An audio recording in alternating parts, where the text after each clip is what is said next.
Welcome to the Escape the Drift podcast. I am Dr. Jacob Egbert, and today's topic is challenging times.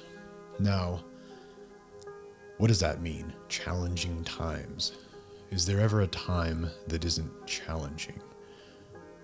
Maybe, as far as the world is concerned, these are challenging times, or those were challenging times, or there are challenging times ahead. People will warn when they're focusing on a certain trajectory of particular elements within culture or society or individual life, etc.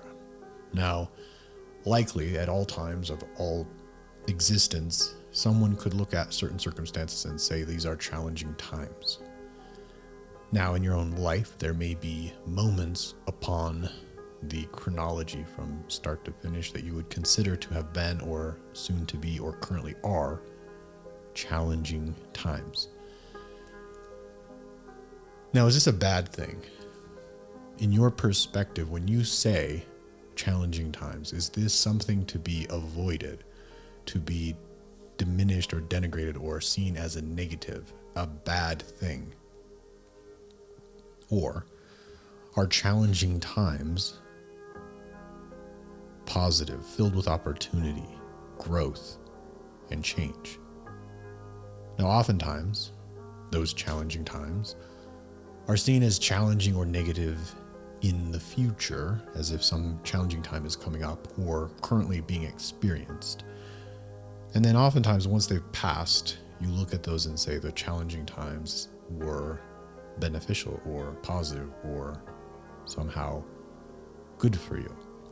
Now, this is life, right? This is perspective. This is usually how we see things. You've heard this, perhaps, where people will say, those things said at a funeral, why do we wait until then to speak them about the person?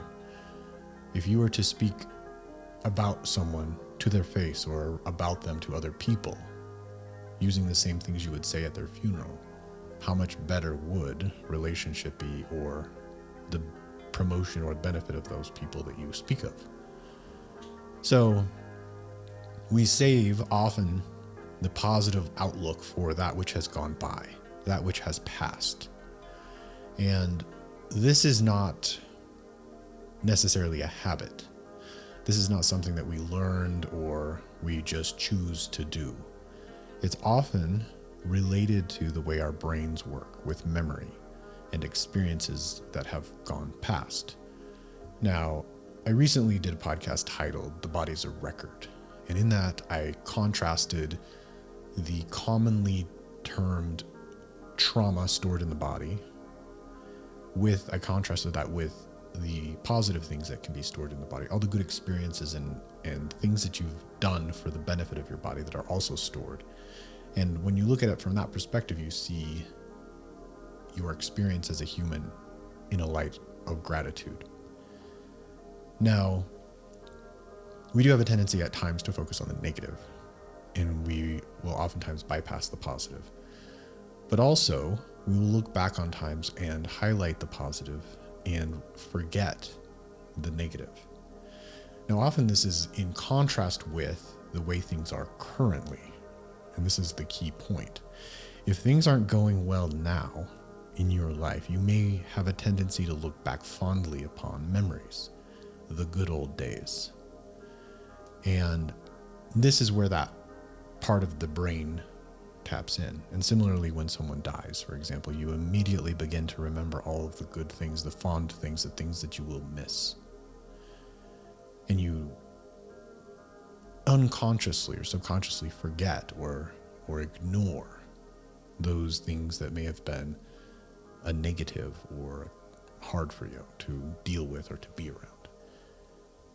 And so if we had the power to look at the things in our current situation with that same view, to see the things in front of us as positive, to ignore those things that are negative, to perhaps forget them and solely focus on that which is good, which is positive, which is memorable, desirably memorable, imagine what life would be like. So back to the originating term, challenging times. If we look ahead and we see challenging times, and oftentimes when we use that term, it is negative. It's like, oh no, here we go. It's going to get hard. It's going to be filled with struggle. It's going to be untenable. It's going to be uncomfortable. It's going to be something that I do not want in front of me. Now imagine seeing challenging times as something positive. Opportunity. Growth. A challenge being more like a contest, or, when someone says, oh, this is going to be challenging, or I challenge you to this, or XYZ use of the term challenge. Imagine seeing challenging times, or when someone says on the news or in other mediums, challenging times ahead, and you think, good, I can't wait. And there are different ways to look at that. There are ways maybe more opportunistic where you think, and this is something that I would like to share today, that as an opportunity for you to see things this way. When others, if not most people, see a circumstance as hard or negative or challenging, this is the opportunity for you to see that as good. To look at the competition, so to speak, and say, okay, everyone else has a negative perspective. Perhaps they're holding back. Perhaps they're afraid. This is the opportunity for me to take advantage, to position myself further ahead than them, because they're not playing the game. They're hiding, they're shrinking, they're afraid, and they may be going to safety mode, security mode. Well, when that happens, the field opens up and you can step forward. Okay, that's one way to look at it, as a competitive opportunity. Now, let's look at it from a slightly different perspective. In addition to that, one thing that I've noticed in my own personal life and observing many others, and this is really the meat of what I want to talk about today.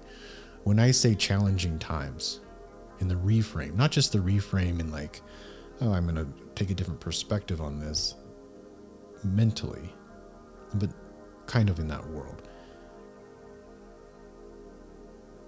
Anytime I've pursued ease, anytime I've pursued pleasure, anytime I've pursued comfort, life got worse.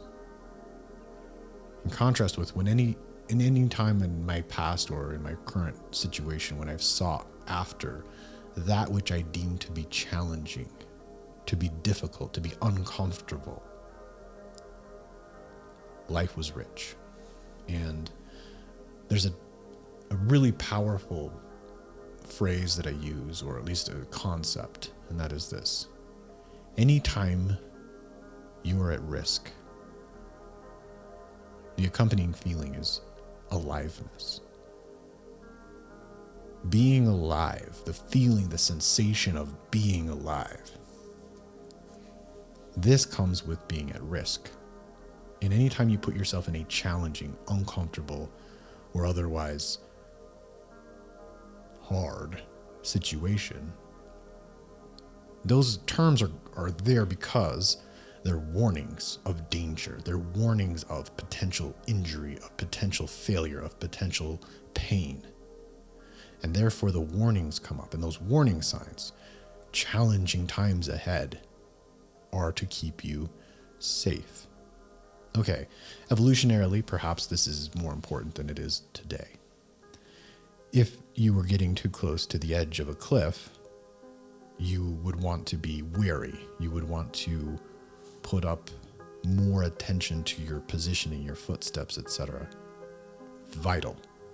If ever you're going into other challenging scenarios where danger is there, perhaps you're out on a hunt and you know the animals that may be in competition for the prey will kill you, you're at risk and you will feel very alive.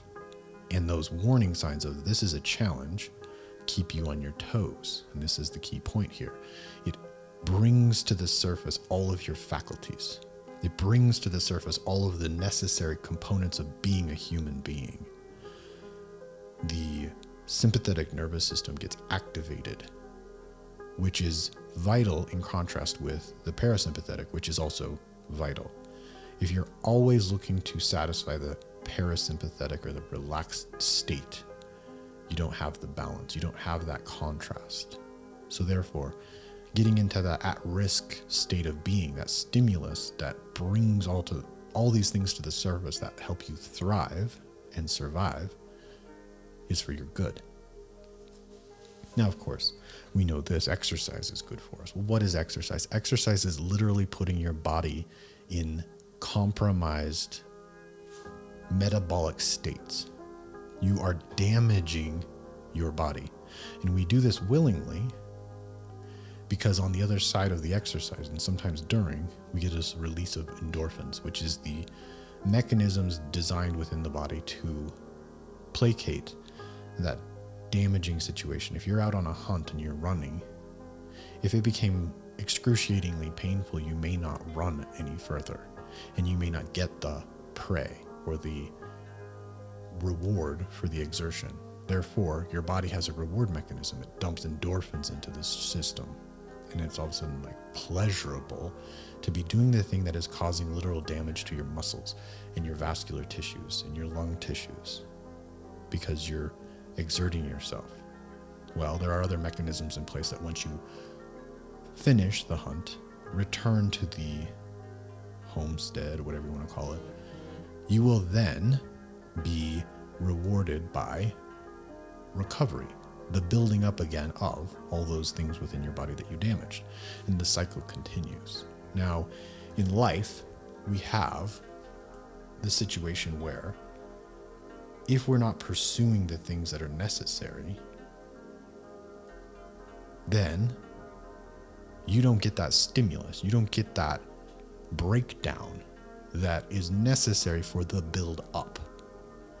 And so this is often overlooked, although spoken often in the roundabout way of challenging times lead to growth. The striving, the discomfort leads to growth or progress. Well, the other side of that is that you have to break down. You have to damage yourself in some way. You have to have the hardship, the challenge, in order to reach the point where the systems in place begin to rebuild. If you seek the pleasure, if you seek the bottom part, the comfort, the other safe scenarios, you never break down. And when you do not break down, there's nothing to build, there's nothing to grow, there's nothing to recover. So challenging times are, by design, uncomfortable, by design, challenging in a positive light, by design, set up to require or result in breakdown. Now, this leads me to another point within this, and that is this. When you have set your mind on a goal, and ideally it's a lofty goal, it's something that's out there. It's out there far from where you currently are. It's something that really challenges you. When you set your mind on something that's way out there, that puts you at risk of failure, risk of embarrassment, risk of doing it wrong, risk of looking stupid, it calls on all those systems to bring you to the surface. And while doing it, you will have moments of elation, endorphin, the highs, and you will also have breakdowns. Breakdowns mean moments where everything seems to be coming down on you and you are in the midst of failure and it feels awful. If you're feeling that in pursuit of that grand goal, you're on the right path. If you're in the midst of challenging times with the goal of being on the other side of them eventually, you're in a good place. Now, breakdowns. Breakdowns are absolutely necessary. And you can look at any breakdown. If you are in a relationship and you have a breakdown, well, that's an opportunity to see where the path that you were taking wasn't working, And it requires contemplation, it requires study, it requires a looking at, recovery, a calmness, a place of quiet to allow for growth and a rebuilding to a stronger state. So breakdowns in business, when everything seems to not work. I'm currently in that state right now. I'm starting a business and it seems like everything that I'm doing is crashing down around me. And it's not in reality doing that, but it feels that way because I'm in a breakdown. And the breakdown, as I sit back in a quiet moment and look at it, I see opportunity to do things better. I am therefore required to, by the challenge, grow beyond where I was previously. And it's uncomfortable and it's emotionally draining, and I have feelings of struggle and striving and just like depression almost. And taking the moment to sit down and look at it, it becomes beautiful. Okay, the breakdowns lead to growth, similar to exercise. Everything in life that presents itself as a challenge has breakdown, and on the other side is growth. So looking at it from that perspective, from almost biologic perspective, because honestly, all systems are in some way related to biology. The systems of understanding physics and chemistry and biology, they all have these corollary principles. So does social structure. So does the mind and its thinking processes. Everything is connected to systems of correlation. So when we use analogy, it's a beautiful thing. I can use the analogy of biology to understand sociology. And I can use the physics to understand economics. And I can understand relationships with certain principles from chemistry.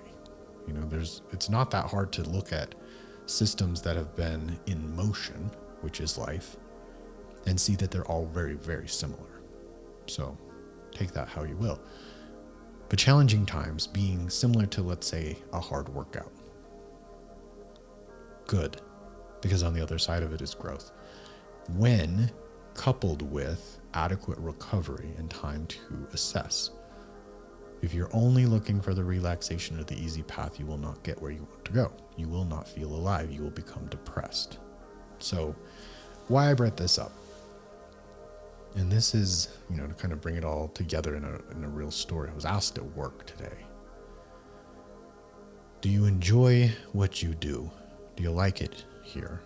And this was a coworker and somebody that I believe is having a little bit of a hard time, a challenging time that he doesn't quite see.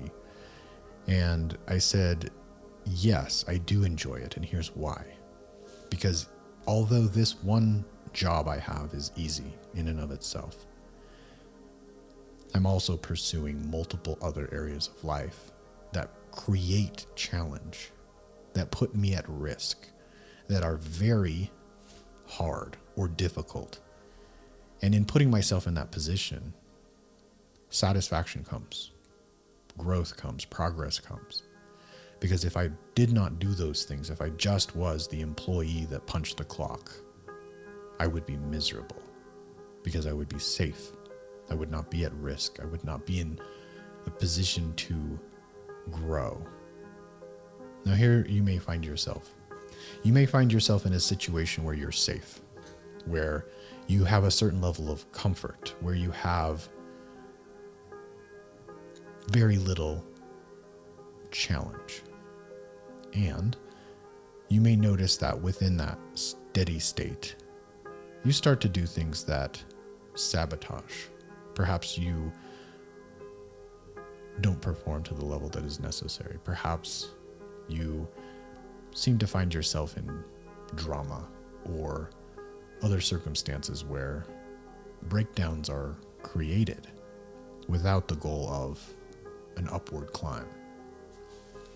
That's normal because you're not challenging yourself. You're not seeking discomfort. You're not putting yourself at risk intentionally. So when I hear the term challenging times ahead, I say good. I'm excited for that. And I look forward to the breakdowns. And I look forward to seeing where I can position myself ahead. When I'm building a business in addition to a full-time job, in addition to multiple interests and pursuits, and I have breakdowns, I take the time. I'll sit down in the morning with my notebook or at my whiteboard. I'll meditate on and contemplate the details of the breakdown. And every single time I do this, I see a path forward, and that path forward always elevates me to the next level. Now, this is an accelerated version. This is an intentional way of pursuing or addressing the challenging times. This is something that I've developed. This is part of my Your Human Experience method that I've created. It's something that I've learned to do to accelerate all of this. Now, I will say this. For the most part, if you pursue challenging things, you'll naturally find your way through. It's a little more clunky, we'll say, without the intention, fine. But you'll get through it just like you always have. Every time you've come on the other side of a really hard thing that you've addressed or pursued or taken on, you see that growth. Okay. The invitation. The invitation at the end of this episode is this. Look at your current life, all elements of it. Look at your relationships, your physical state, your hobbies, your interests, your pursuits, your businesses. Are you putting yourself at risk? Have you set yourself on a trajectory to achieve something that is beyond yourself? And what I mean by that is you literally have to put yourself in a goal. You have to set your being out there in the future to a place where you can't currently accomplish it. Like when I set myself on my vision of my pursuit, where I am, I can't do that. I literally cannot do what I've created myself in the future to be. I cannot do that. Yet. And that is the pursuit. When I set a goal to accomplish something that I currently cannot do, growth is required. And I put myself out there. I put myself out there in such a way that I will have breakdowns. I will have days where I've slumped to the ground in tears because I can't do it. I don't see a path through. And then I sit there and I might reach out to somebody and say, what do I do? And it doesn't take much other than maybe an encouraging word or it doesn't take anything beyond a moment of reflection or contemplation or looking at what's so to regenerate and continue forward. And in my pursuits, those breakdowns become stepping stones in growth. Those challenging times are now appreciated and spoken of with positivity, with admiration, with love. I love these times where I break down. And I do not shirk, I do not shrink away, I do not hide from them. I go into them knowing that it will be painful. Just like those hard workouts that have resulted in fitness, that have resulted in strength. I know they're going to hurt. And I welcome them. So the challenge continues. Look at your life. Where are you in this spectrum of pursuit? Are you setting yourself on a trajectory to become that which you currently cannot accomplish? If not, I invite you to do so. Do you have the skills to create a future that is inspiring? If not, reach out. I have a whole program for this personally I've developed. But find some way to do that. Put yourself at risk regularly, whether that's a physical pursuit, a business pursuit, relationship. Is your relationship stagnant? create something better. And what I mean by create something better, similar to that place out there where you currently can't accomplish it. If you want a relationship with the intimacy and the communication and the passion that you currently cannot do, that's the goal for you. And then you try things, you put yourself at risk, you look stupid, you mess it up, you do it wrong over and over, you break down, you get in arguments because you're trying it wrong. And then you stop and you look and you reflect. And then you grow. Pursue the challenging times. Put yourself at risk and feel alive. This is the Escape the Drift podcast, and I am Dr. Jacob Egbert.